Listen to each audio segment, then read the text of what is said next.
你给大伙看看他家的这个备注啊，腰子不要去掉油边儿，盖饭多加钙，不用很多饭。盖饭太多的饭，不够的钙，不要多钙，不要太多饭，多钙，多钙。你汉语不是不好吗？你不是回家走丢吗？今天我真心向大家求助一下，你说我可咋整呢？我大胖媳妇回国2个月不到，体重已经长了14斤了。她到底为什么胖呢？人自己跟我说，我可能需要调一调，可能是湿气，可能是宫寒。我说也可能就是太馋。哎，我就纳了闷了啊！不老有人说外国人不吃内脏，不吃鸡爪子，不吃猪蹄子，这种现象在我家它怎么就不存在呢？我就问他，说好的东西方文化壁垒呢？他说文化壁垒很脆弱，一个猪蹄子全攻破；文化壁垒很虚伪，一个烤冷面全摧毁。他说再说有时候我用筷子费劲，为了随时待命，我怀兜里边永远揣个叉子，吃啥都是叉烧，所以壁垒还是有的。我说这算啥文化壁垒呀？他说怎么就不算呢？怎么就不算呢？因为他太能吃，吃啥都香。我还特意上网查过有没有外国人不能接受的中国美食。我看很多人说是螺蛳粉，万一说螺蛳粉里有压倒骆驼的最后一根酸笋，没想到啊，我们一家4口人除了我都没吃过螺蛳粉。螺蛳粉一上来，居然全爱吃。大胖媳妇一共能迟疑了8秒光景吧？好吃不？太臭了，没有肉。啊，真香！文化壁垒就又在柳州沦陷。臭豆腐、辣卤大肠。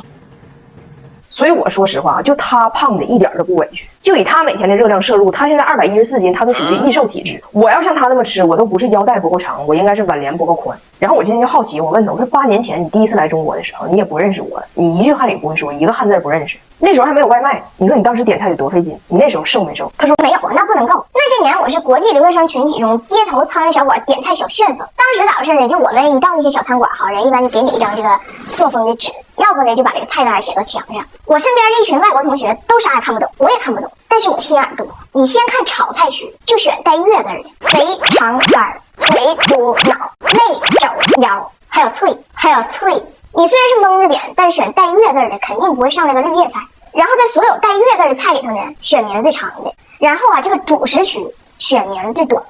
这个番茄金汁疙瘩汤和疙瘩汤差8块钱，没有什么区别。哎，就选这个名最短的，除非主食区也有带月字，比如肥肠面。然后呢，你一边点，你一定要一边撒吧周围的桌，有没有不同的桌点同一道菜？如果有，跟服务员直接指，不要像我同学一样傻了吧唧跟人发问啊，你好，请问他点的是什么？那样显得很无知，就直接霸道总裁就指我要同款。就这种天机，你们是不是都没有识破？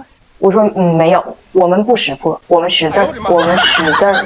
我说儿啊，你还以为你自己多厉害呢？就你那点算法，我们20年前就以诗歌民谣的形式流传民间了。那个叫3长1短选最短，3短1长选最长，参差不齐就选 B， 以抄为主，以蒙为辅，抄辅结合定能及格吗？我看到螺蛳粉都爱吃的时候，我就已经放弃了，我找不到能制服这厮的中国美食了。就在我放弃的那一秒，我在冰箱里发现我爸早上买了一碗豆汁儿。今儿给你准备的这个豆浆特别精美的一个豆浆，就1000年能有一头驴能磨出这个豆了，我自己都舍不得喝。哎呀，你别辣着，喝点来。哎呦我的妈！不行，168，168，no，睡觉。要我尝尝，味道好像不太对，洗了算了。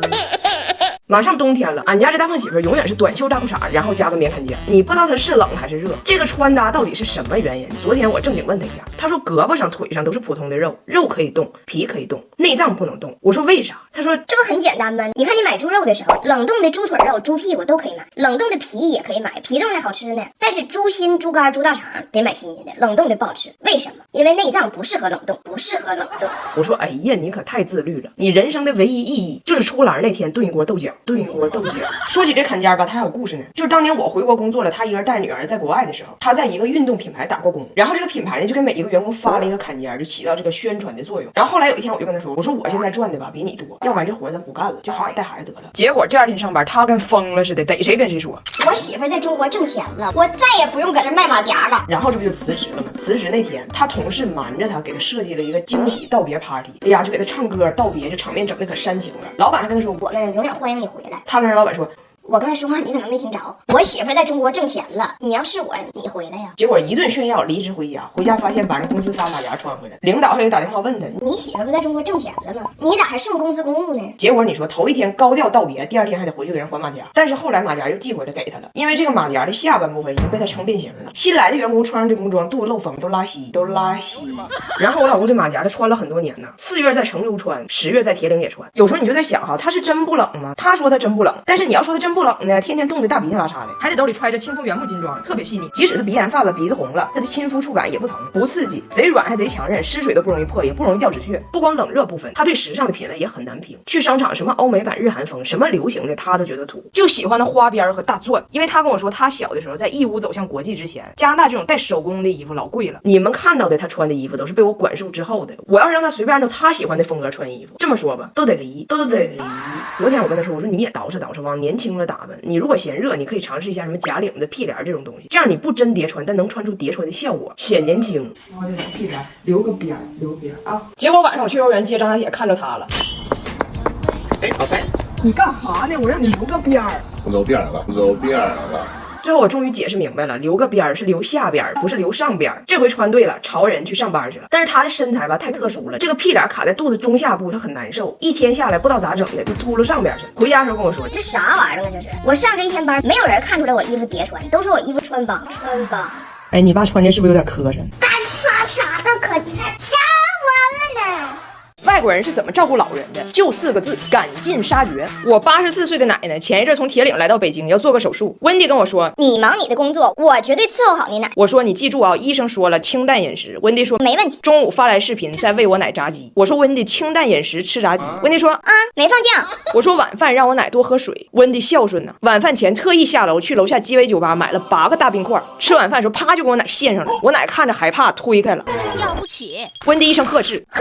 给我爷下一句令，我爷真喝了。又下一句令。哎呦我的妈！吃完饭，我奶刚想趴下缓缓魂儿，温迪认为老年人不能老休息，生命得有刺激，组织了一个唱诗班，在奥达弹琴，全家齐唱 Let It Go， 言外之意让我奶的烦恼病魔都走。我奶听了一会儿，寻思该唱完了吧。我奶又忍了一会儿，寻思这回完事儿了，这帮人该走了吧。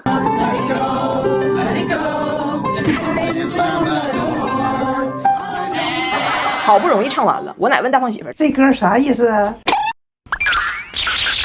让他走，你让我走啊？”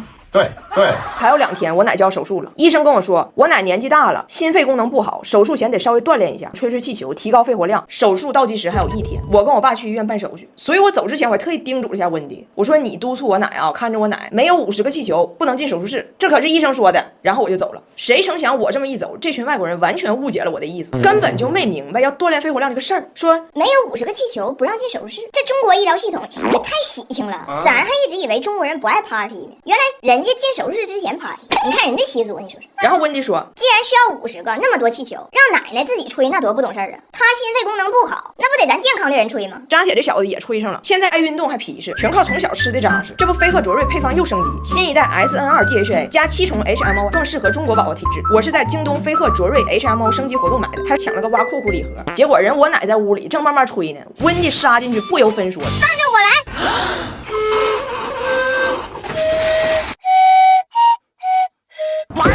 我奶非常努力想跟他说给我留几个，没等说呢，被气球埋里头了。今天谁过生日啊？谁过生日啊？我奶说，温迪，我还得练呢，要不你好歹给我留5个气球呢。温迪说，还有5个没吹，闺女儿子上。我回来，我奶还跟我说呢，人算命的说我84岁有个劫，没想到还不是中国劫。大胖媳妇还过来跟我奶解释呢，说这2天他父亲布莱恩生病了，一直趴屋里发高烧，让大胖媳妇转达一下他的歉意。布莱恩说，如果他没生病，也会过来照顾我奶。哎，不好意思啊，我的爸爸生病了，不能照顾你。